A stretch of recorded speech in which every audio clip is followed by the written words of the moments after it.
Good afternoon. My name is Savannah, and I'm the producer for the Roxborough House Roundtables at Jefferson East Falls.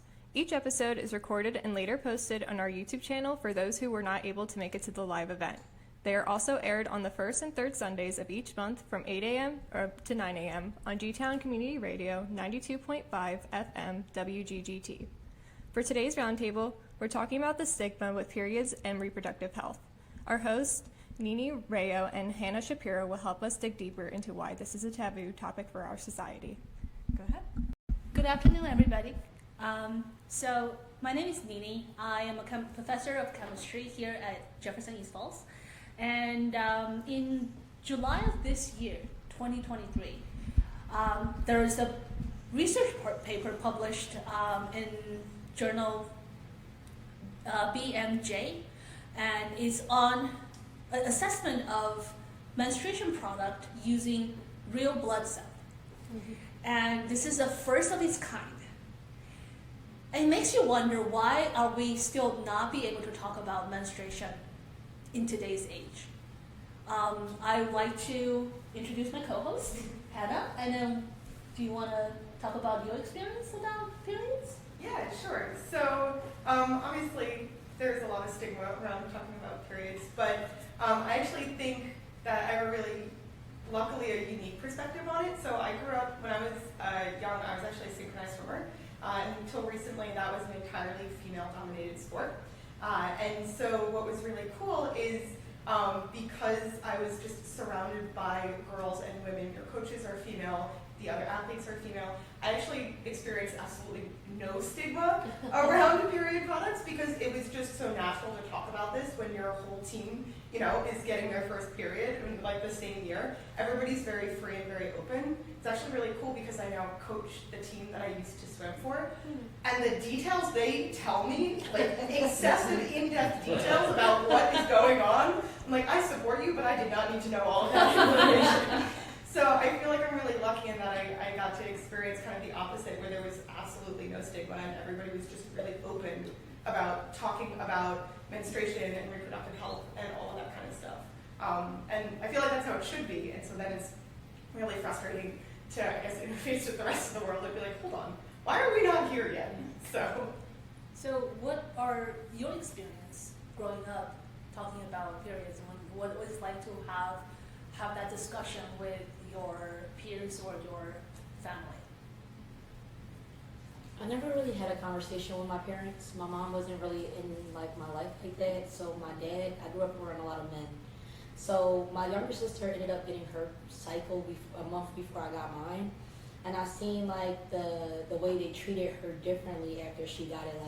She was kind of looked down on, they wanted to walk on tippy toes and things like that. Nobody helped her at all and everything like that. And in my household, necessarily, instead of teaching a young girl how to use those products or get her into a place where she can learn those things, they kind of shamed her for her poor hygiene. So when it came to mine, when I got mine, I didn't tell my parents. They didn't find out for 2-3 years. Mm-hmm. So for the first year, I was struggling myself because I didn't know what to do, how to handle certain things, until I reached out to a school nurse, and she was like, you should have came to me sooner, and things like that. So when I went to my school nurse, she opened me with welcome arms. She educated me, she talked to me and everything like that, and I was more so able to bring that back home. But when I talked to my peers growing up about that experience, I was shocked that a lot of people in my neighborhood and in my community had those same exact experiences with their family members, especially the men in their lives. Growing up, my mother was very open and willing to talk about it, so that was great. But growing up in the Orthodox Church and going to church every Sunday and things was, once that changed, the procession of how I was treated was very different. If I was on my cycle, I couldn't go and get communion, and I would have to get a blessing, and then everybody in the church would know that I then had my period, and it was almost dehumanizing in a way that, my business, something that, it's personal and that it doesn't really make me any different, was so pinpointed, and everybody knew off of just one single moment of just not being able to. You couldn't step on the altar.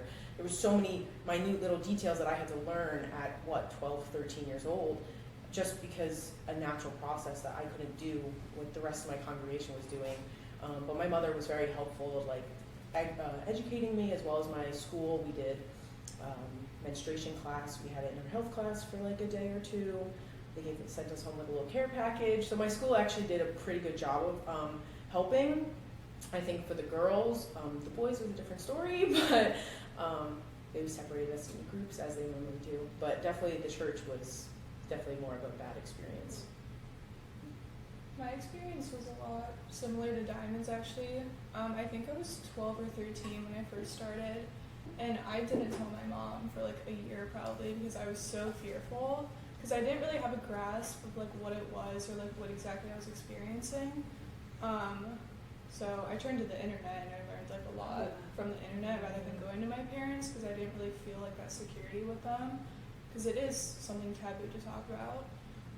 So I also went to my school nurse, like I got all my products from her and got educated further with that, but eventually I did open up to my mom, so. I noticed that in this particular discussion, we only have one man present. So and I do know that you have daughter. I have a daughter.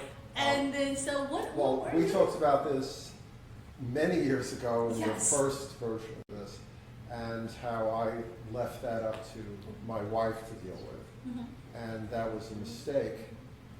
Obviously, how to handle it, my wife's far more of an expert, but I should have been involved in the process in celebrating my daughter's health, that she's a healthy young lady, that she was entering into a different stage of her life, and it should have been a positive experience. What could be better than your child is healthy, and doing the things that a woman should be doing as far as health goes. So that was a realization for me, which made me think, and I talked about with some students, is why all this. And you guys really summarized it. You were minimalized, you were alienated, if not by the church or by your parents or by your peers, whatever it may be. And the bigger question is why that happens, how something is 51% of Americans are women, between age 11 or whatever up to 50-ish, like that, do that every month. This is not something out of the ordinary. It's something as ordinary as it could be, but yet we treat it as not ordinary. We treat it as weird. We treat it as not healthy. We treat it on a psychological thing. I told my students about politicians who talked about Hillary, who was postmenopausal, by the way. What happens if she gets a period? Will she, push the button and destroy Russia? That kind of thing. So what is that all about? And I think that's the thing that I really try to think about, and it comes down to, at least my analysis, it's how to weaken women and how to continue a domination of men over women. Because if you're made to feel bad about yourself, that you're dirty, you're unclean, you're weird, you won't even talk to your parents, about this, then obviously you're freaked out. Then obviously it makes you weaker, more controllable, and also minimized. So I think there's a lot of that there. There's a lot of power issues going on. Things don't happen for no reason, especially when it's something so natural that it happens. So that's after your first Let's Bloody Talk, I really thought about that. So as you know, I have to go. So I just wanted to throw that out. And I think it'd be interesting if you would talk about that in my absence. But as a guy, that's my feeling. As a representative male. So what are some of the things, like, you have noticed, like, in society? When you talk to your peers about, we all do, like, we all share our experiences, especially during the time.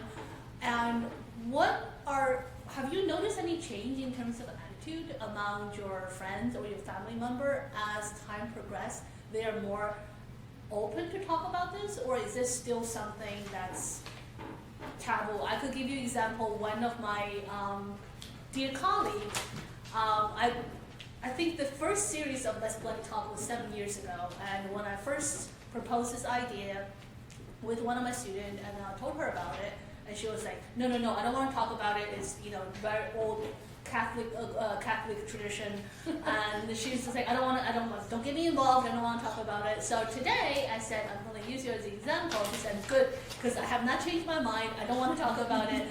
So have you guys noticed any changes in society or in your surrounding that's different nowadays? I think the way how I surrounded myself definitely changed it, because I grew up playing a competitive sport. So if you had your period, it was like you were considered weaker. You know, you couldn't perform to the level that you usually could.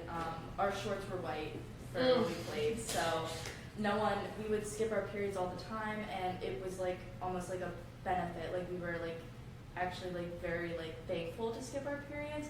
And I feel like now that I'm out of like that surrounding with all the competitive sports, it feels like I can be healthy again, because it's not something that I'm like dreading getting, because it's not something that I think of as, it's something I think of as healthy now instead of something as limiting. So actually one point. So I don't know if people caught this, but apparently this year was the first year for Wimbledon, I think, that they allowed women to wear dark colored bottoms, because they historically had to wear white bottoms, and that corresponds with that. Yeah. All of us have definitely had that moment where you're like, oh my goodness, I'm standing up, oh my goodness, oh no. And so that alleviates a lot of stress by being able to wear dark colored pants on your period. Every time I see a white bathing suit in media or anything like that, I think of that commercial from my childhood, which is like, I'm at the beach, I look great, blah, blah, blah, but wouldn't you know it, and that phrase, wouldn't you know it, is like in my mind forever associated with white bathing suits or white bottoms, yeah.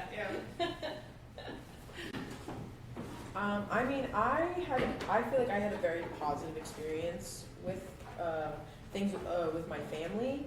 My father took me out to dinner. That it was like, it's your woman thing, and he took me like I think he bought me an outfit, and he like took me to a nice restaurant. I was like, you're a lady, like, right? It was very sweet, and it was great. But kind of when like the real puberty started kind of hitting it, like, you know, he's trying to make me comfortable, and then he's making some, you're like, okay, telling your coworkers, oh, she just grew breasts and boobs. And I'm like, okay, yeah, great, thanks so much, like, wow, this is so great. But I feel like definitely in society we've seen, if you just look at commercials, period product commercials, they have, even in, I'm only 19 and not that much experience, but seeing the commercials, like, they now show, like, I think you brought it up before, but even just the pads and putting liquid in a pad, and it's not just blue anymore, it's red, you know, like, small little things, or even saying the word period, saying vagina, saying these terms that are normal and obvious, and we talk about them, we have them. It's definitely changed the media, I think, in such a short period of time, and it's been great. I definitely think that you see a lot more open discussion on social media. Mm-hmm. You like on Twitter, or formerly known as Twitter now. Right.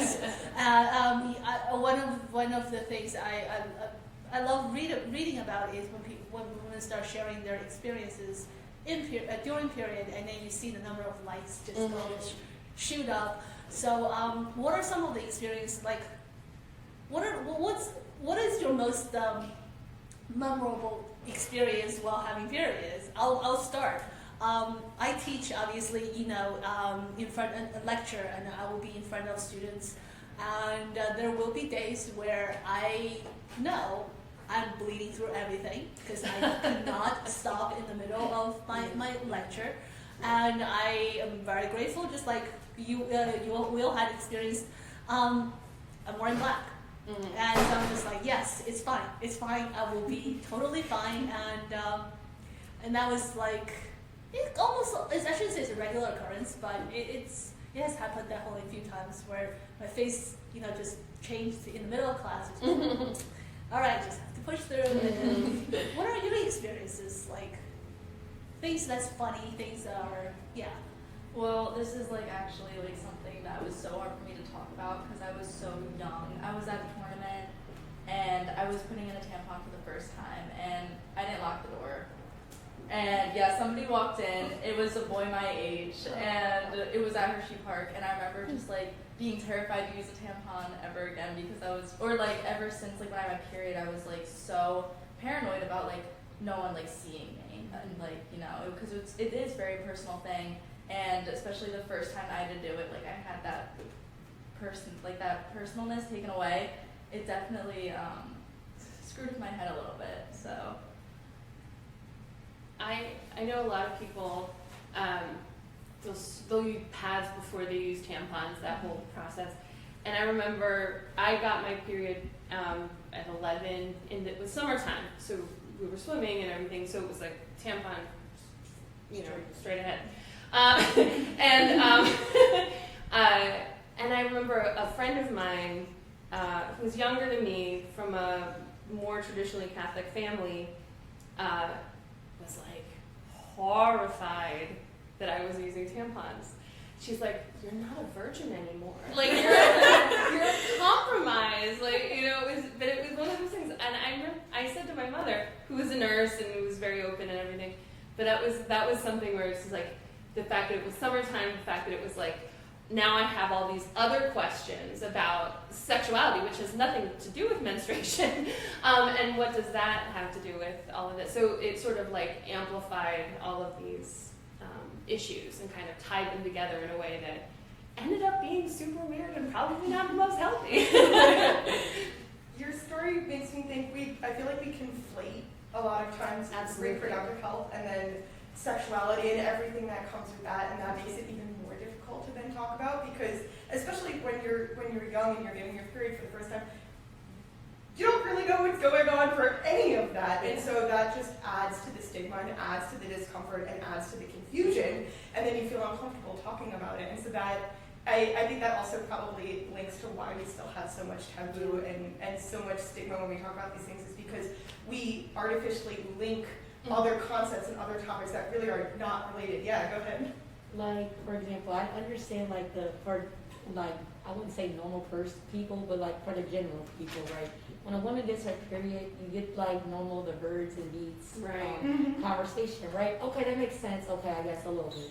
But a lot of stigma in a lot of communities is more so like you got your period, you're going on birth control. Right. Or you're going to get pregnant. That's the first thing that you go in. But a lot of people get their period when they're like 11, 12 years old. So it's like, I think the thing that you shouldn't be doing is putting your child on birth control. I think you should be talking to your child and asking your child exactly, why are you having sex at 11, 12 years old? What's going to help you? And then also, I think another argument I got with a lot of my peers is the fact that we have to pay for tampons and pads. However, condoms are free. And I feel like sex is a choice. That's something that you choose to do for pleasure. We do not choose to bleed and get cramps and have mood swings. We do not choose to do that. And we still have to go to work. We still have to go to school. We still have to accomplish everything that we have to do like normal people. Why do we have to pay to take care of ourselves in that sense? And then get taxed on top of it. Yes. And the inflation, they just keep going up and up and up and up and up. Yeah. That's a great point. It is, to your point, I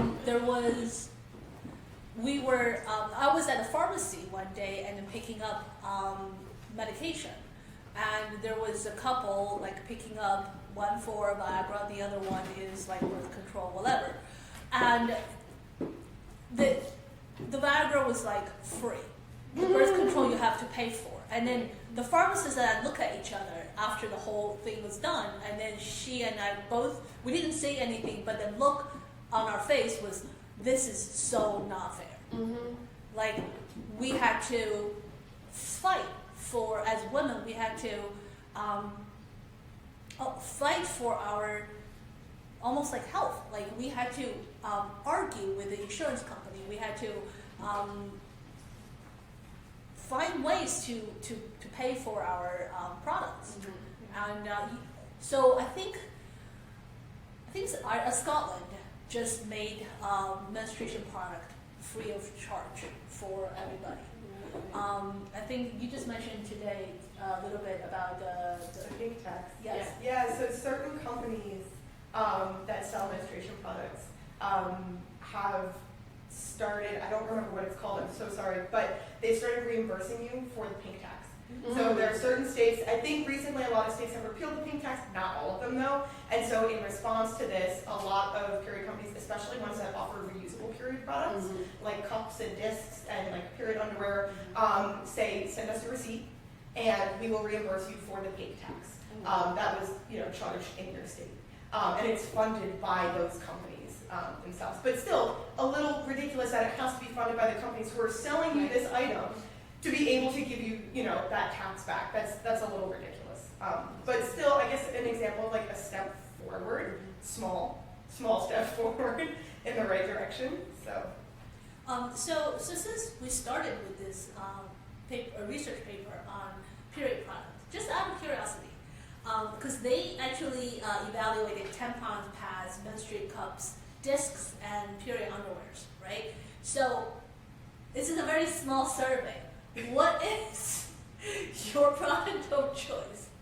I would say that for culturally, I have always been using pads, and then unfortunately it doesn't hold very well, and so sometimes I have to double up with tampons and pads so that I don't have to worry about basically having an avalanche happening to me. And so, what are your choices? So, being a swimmer, I used a lot of tampons in my life. But during COVID, during the pandemic, when there was a shortage of period products, I had always been a little afraid. I was like, I should really try some of these like reusable products, but I had never like gotten the guts to do it. So I finally like bit the bullet and I got a disc. And well, actually, let me say, my sister got me my disc for Christmas, and I got her a cup for Christmas. So we got each other period products for Christmas. And so each of us now use those reusable products. So according to the paper, that the disc actually holds the most. It was the winner. It was the winner. It holds the most. Has the highest capacity. And how was your experience? How is your experience with it? I love it. Okay. So, okay. Can I get really in depth here? Let's Okay. go. I was really worried I would be uncomfortable, and I put it in, and I was like, I think I lost it. Like, I didn't feel it at all. And I was like, oh, wait, this is actually really easy. And I was like, I'm converted. I'm happy. So I love it. It's great. I think it's wonderful. I feel like I'm saving the planet a little bit. And I spent $30 on it, and I've been using it for a year and a half. So. Yeah, I tried a cup as well, just because I'm definitely more of a tampon girl, not a fan of pads, don't like the way they sit, not a fan. But I used it for a while and it was great, and it suctioned perfectly. I never really had any spillage. But the problem that I found was having to take it out in public, or actually having to figure out how to, like, I found it was very hard to use it in like day to day if I wasn't home. It's too messy. It's like, you take it out, it's inside, bloody everywhere, and you gotta then dump the blood out, and then it's like, you gotta go into the sink, and then if it's one of the heavier days, or it's a little more, if we're getting into detail, if it's a little more chunky or something like that, and you're getting the lining out, and it's there, you can't do it in public, because then you're coming out with tips of fingers of blood, and the thing, and you gotta go to the sink, and then you're like, well, I don't want to put this back in, because then it's just, so it was definitely, it's a great concept, and I enjoy it. I never had any issues with it, but the issues was the accessibility in public restrooms, and actually being able to use it in the way that it's meant to be used. So even stigma between women, like even within, Yeah, I'm not gonna be like, hey guys, look at this, so that's, but you're not changing public bathroom, the whole thing for it, Right. But they do last like long enough to keep them in for 12 hours, but that's also like, do I really want to, and sometimes it's heavier and you can't really go 12 hours with it, and then things like that, so yeah. I'm trying to think, what's the name? There's a product, it's in like a purple, full disclosure, I use an IUD, and so my period is like, and I'm also older, so I'm in my 40s, but my period is like suppressed through the use of IUD, and before that I used the NuvaRing, which also suppressed. I don't know what this gesture is about, but it definitely lessened my menstruation, and so it's not something that I think about anymore. But it wasn't a disc; it was like it was a disc, but it was a disposable. I don't remember what it was called, Instead or something like that. And that was my most recent. And since then, I mean, like I have pads in case of emergencies, but that hasn't been an issue. But yeah, it's always, and it's like an interesting kind of progression.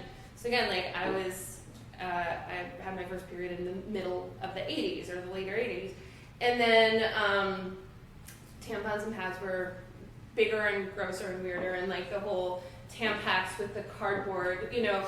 So like the whole idea of discrete passage of materials among friends or whatever, not happening. It was always like, here's, you know, kind of like trying to sideways hand something off. It was always awkward. In high school, a friend of mine started using OB tampons, and I was like, this is so much more convenient. It's much easier to transport. It doesn't get crushed in transit and so on. And then again, like other friends were like, I can't believe you use that. That's like so personal. It's so intimate. It's so like, it was just so much more. So then, but that made the transition into discs and cups and things a little bit easier and more sort of like accessible when I did make that switch. You were good too. Yeah. Oh, I just wanted to like kind of piggyback off of what you said about like the women's stigma. Yeah. I think that we talk about like women's and men's stigma, the parents' stigma, but we don't really necessarily talk too much about kids' stigma. Mm-hmm. Like the surrounding, like I'm talking about like preteens and early teenagers and stuff like that, not high schoolers and stuff like that. While it can be seen in them, but when like you're 11, 12 years old, I remember like where I grew up at and in the neighborhood I grew up at, that when the girls were getting their periods and everything, we had khaki pants on and stuff. Mm-hmm. Some real light khaki pants. So I just remember the one girl, she got her cycle in the classroom, and when I tell you, the girls and boys, both of them were like so disgusted. I had seen people like covering their eyes. I had seen people like looking like they were disgusted, and then there was also a stigma around using tampons as well.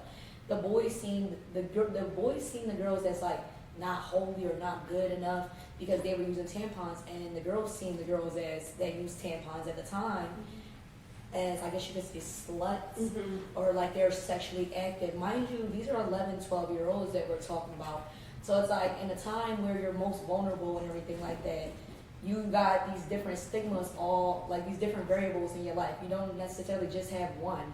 You may have a parent that doesn't understand. You may have an aunt or a family member or your church, or even the people at your school, the people that you're supposed to feel more comfortable with because they're going through those same changes and things. However, in a lot of people's cases, because I haven't had this conversation a million times, this is something I'm very like passionate about. A lot of people's cases, the people that were going through the same stuff at them at the same time, they were so ashamed that they pushed their thoughts and their feelings onto the next person about their body, if that makes sense. Yeah. It's so I grew up when I got my period. I was in China, so I was in middle school, right? And then we had this.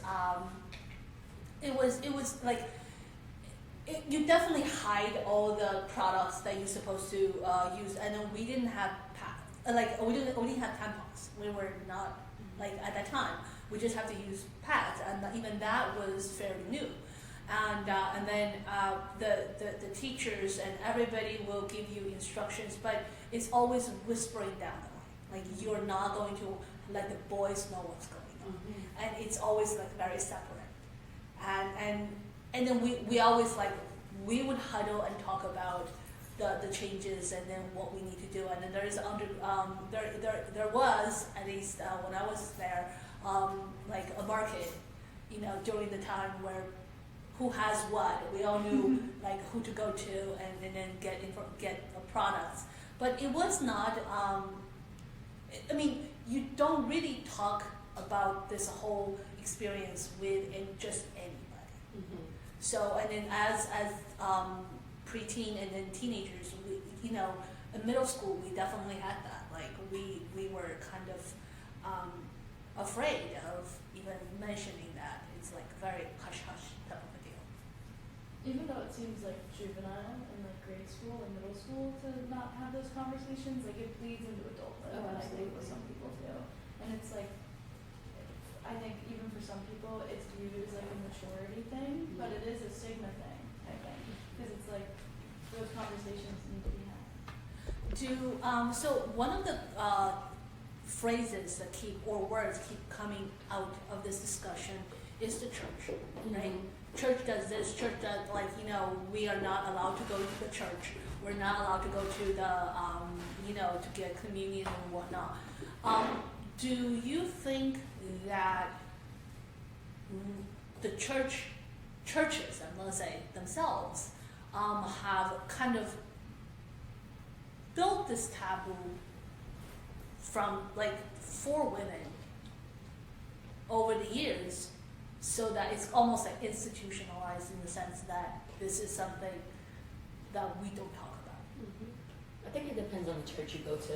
Yeah. I feel like there's different types of churches and everything. Like you got Catholics, you got Christians, but then you got different types of Christians. You got Baptist Christians, you got Lutherans, you got etc. and stuff like that.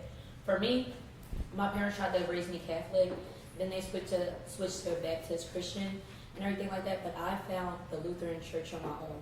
When I go to the Lutheran church, I felt like I was more able to talk about certain things. The pastor brought up disciples on their own, like talking about the Bible and stuff like that. He like raised a question that like stayed with me to this day.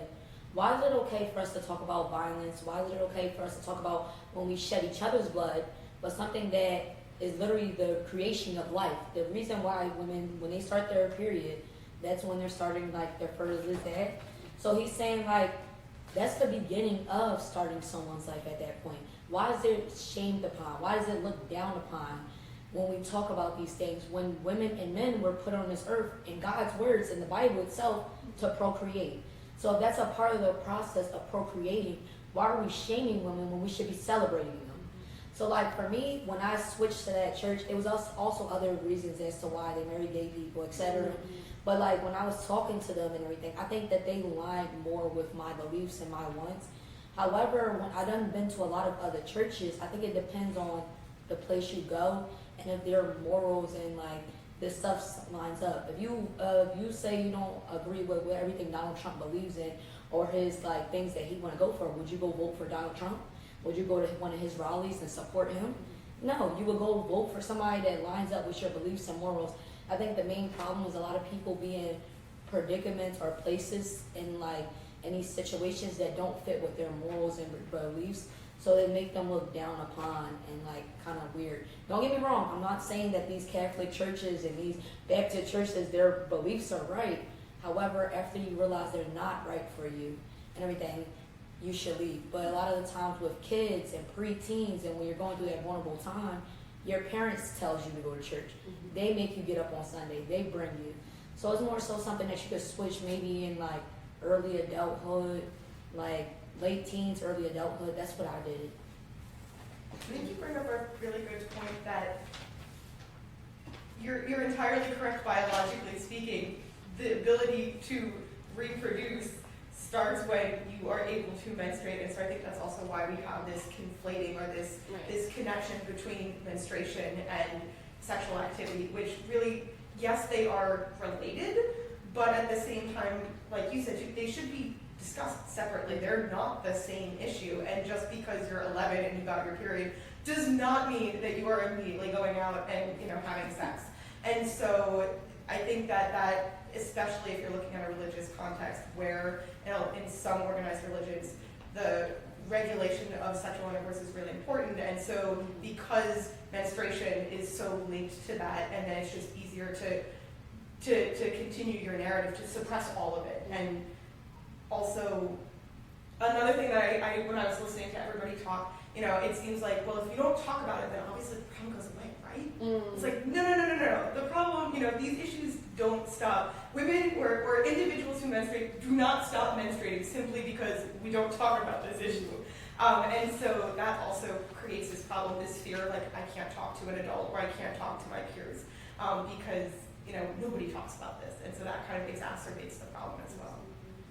It also like enforces the patriarchy because they're always like implying that the girls are gonna go get with a dude. Like, what if they want to go get with a girl or something? It's like, it's just such that double standard of forcing straightness on people as well. I think They also don't talk about the fact that a woman, in majority cases, there are some rare cases where a woman can get pregnant twice during already being pregnant. However, majority of the time, for 9 months, you're pregnant one time. A man can go out all 9 of those months and impregnate different women. So my thing about it is, why do we have to have a conversation with the women when they get their cycles when men at the same age could be sitting there impregnating? They can impregnate people before we get our cycles if we're being technical, if we're being honest. So I feel as though like that really makes it a gender thing because you're not having the same conversations with the same people, and it's more likely for that man to go and impregnate 10 different women for that woman to have 10 babies.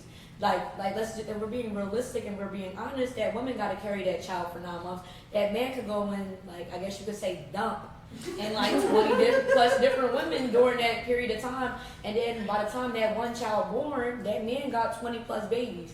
But I think that's something that we also don't talk about as well.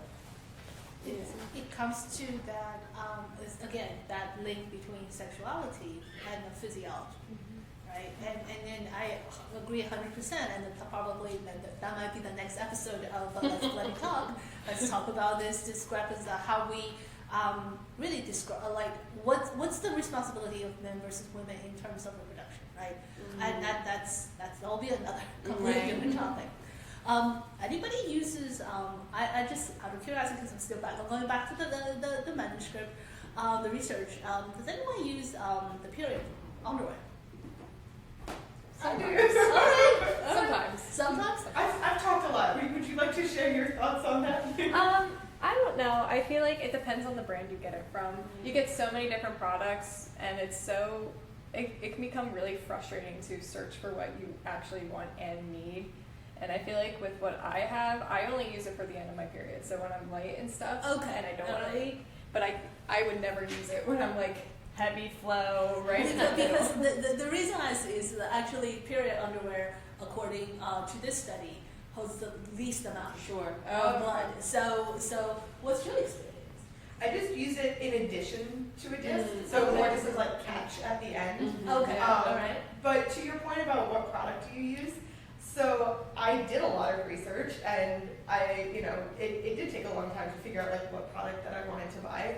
And so my cousin and my sister also used them, but it's because I did the research and I told them, oh well, this is what I've purchased. So it can be kind of an insurmountable obstacle, and when you're faced with all of these different options, well, what do you choose and why? Do you use them in replace of underwear, or do you still wear underwear? Nope, No, that's your underwear. Yeah. Huh? That's just your underwear. Yeah. Have you noticed that, we're talking about these menstrual products, and then even within us, answer we have questions, that we also have that hesitance about asking the question, even though, I have so many questions about the period underwear right now. I'm just out of curiosity, also thinking about exploring my options. But it's even we tend not to talk about this in the open. It seems like we have been conditioned to say, hush, hush, don't say it, right? And then I'm sure our description of our period can get quite colorful. I always say that there's one day I'm basically making human sacrifice.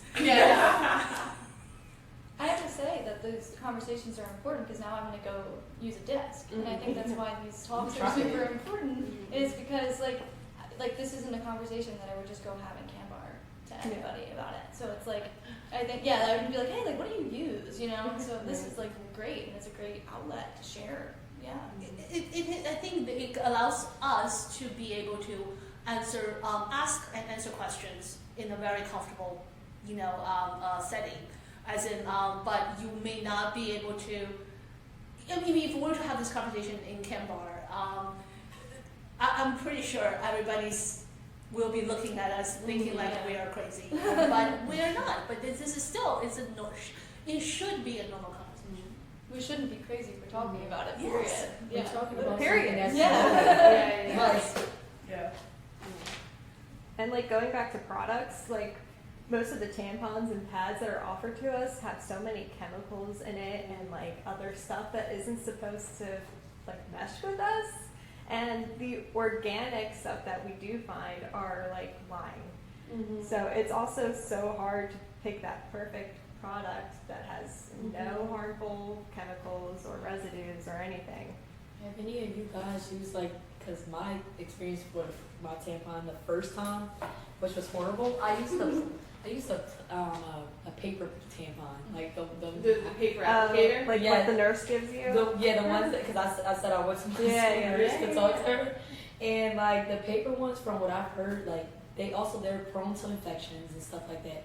Right. They hurt really bad, and it don't necessarily kind of feel like you know how you said you put your disc in and you was like, oh, I can't feel it. Is it in there? I think I lost it. Where'd it go?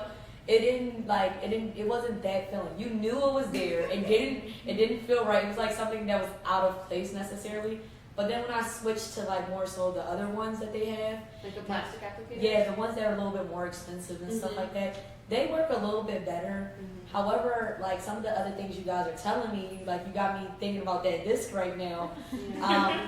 I'm seeing some better opportunities, some better options and everything there. But those are not necessarily things that I would have been prone to if I didn't come to this conversation today. So while we are having the discussion, I'm also taking in a lot of information, learning about different people's experiences and everything and comparing them to mine and seeing if I can do something differently or how I can take your experience and try to shift mine a little bit.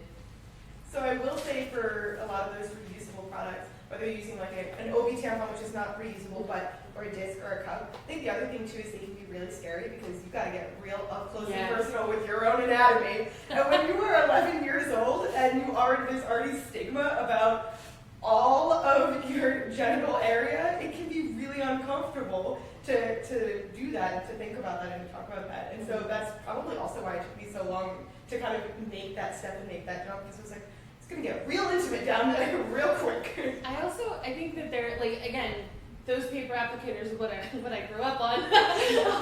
And yeah, it's very obvious, like, okay, I'm bracing myself for the, you know, and but the paperwork that comes with it. I remember being like a studious child and being like, okay, let me read the front and the back.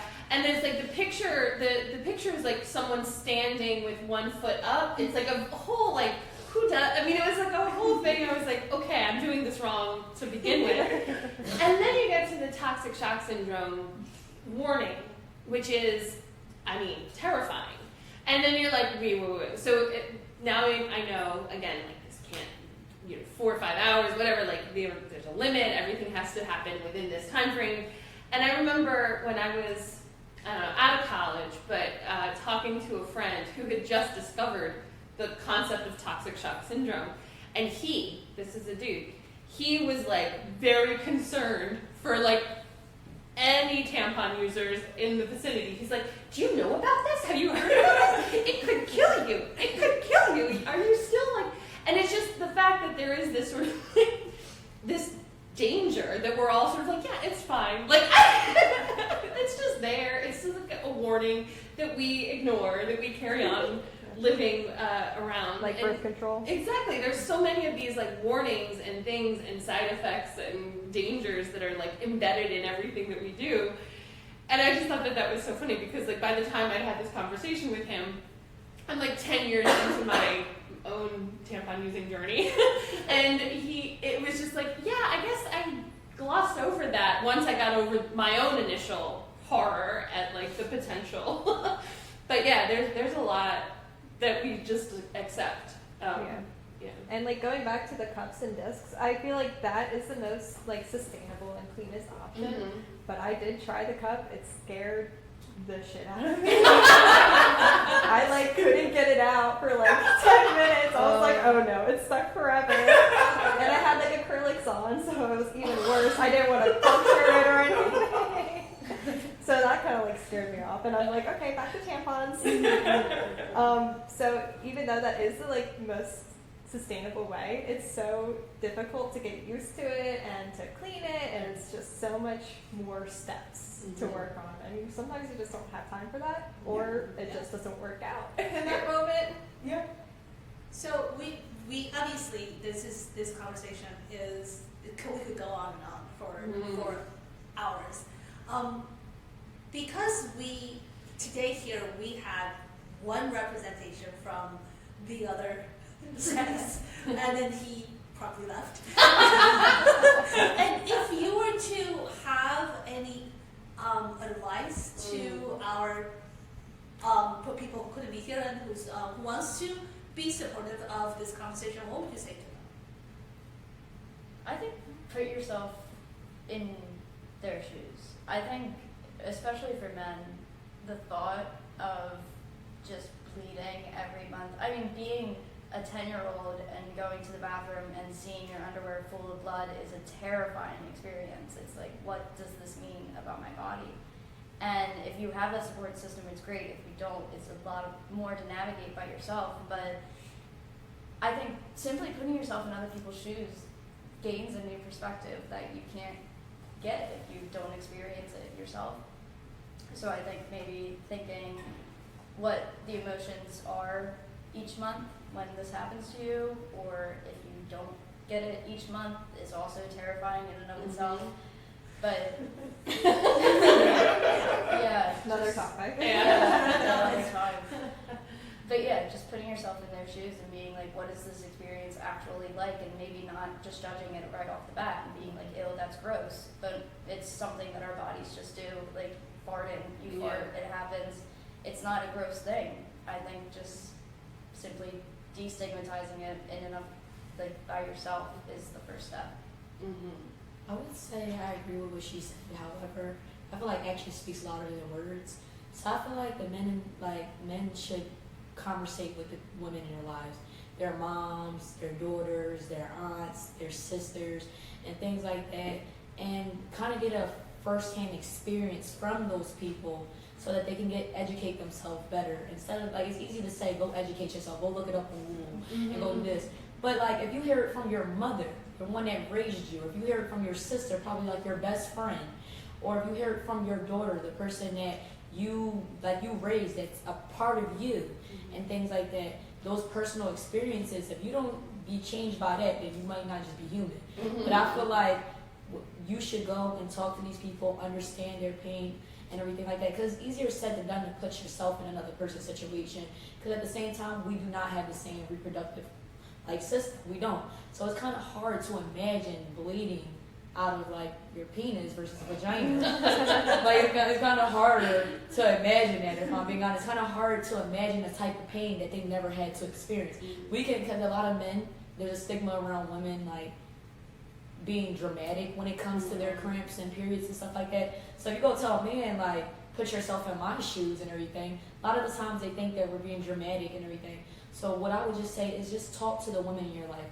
Try to get a better understanding. You instead of talking and trying to advocate for women's rights, I think that instead of doing that, you should shut up, you should listen, and for once, let the women do the talking. I just have to jump right on that.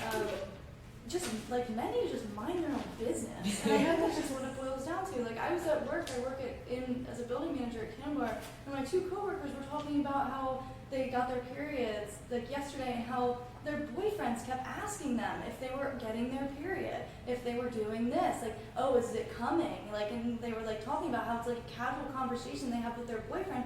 And I'm like, guys, you need to get out of your relationships. They should be just mind your own business. And it's just because a woman is showing emotion doesn't mean that she's on her period. Because it's if it's an every month thing that your boyfriend's asking you, I don't know, time to reevaluate. Right.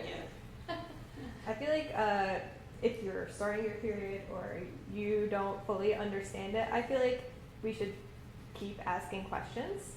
Not those questions are you PMSing or stuff like that, but if you don't know, ask. That literally breaks down the stigma. And if you ask and people look at you a weird way, who cares? I mean, you're probably talking to someone who's had their period, or a family member has had their period. I mean, everyone has been around it, so we shouldn't be afraid to ask.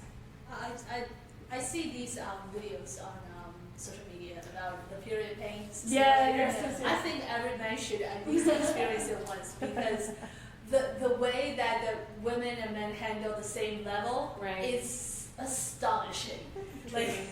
So different. And you think that we're dramatic, and then you look at the guys who are bending over backwards when it gets to I don't know, even a 7 or an 8, and then us were just Yeah, did you hear about the birth control studies for men?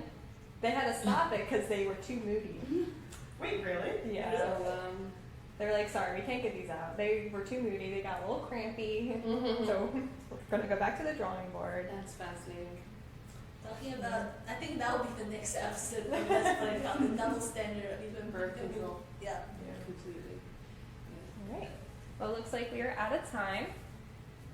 So thank you all so much for coming. in and talking about the stigma behind periods and other menstrual related topics. It's so important for us to keep talking about these issues to change society's normal and to further inform and educate others about it. Thank you to Mimi Rayo and Hannah Shapiro for hosting this event. And again, we post our roundtables to our YouTube channel, and we are broadcasted on the first and third Sundays each month from 8 to 9 a.m. on the G-Town Community Radio 92.5 FM WGGT.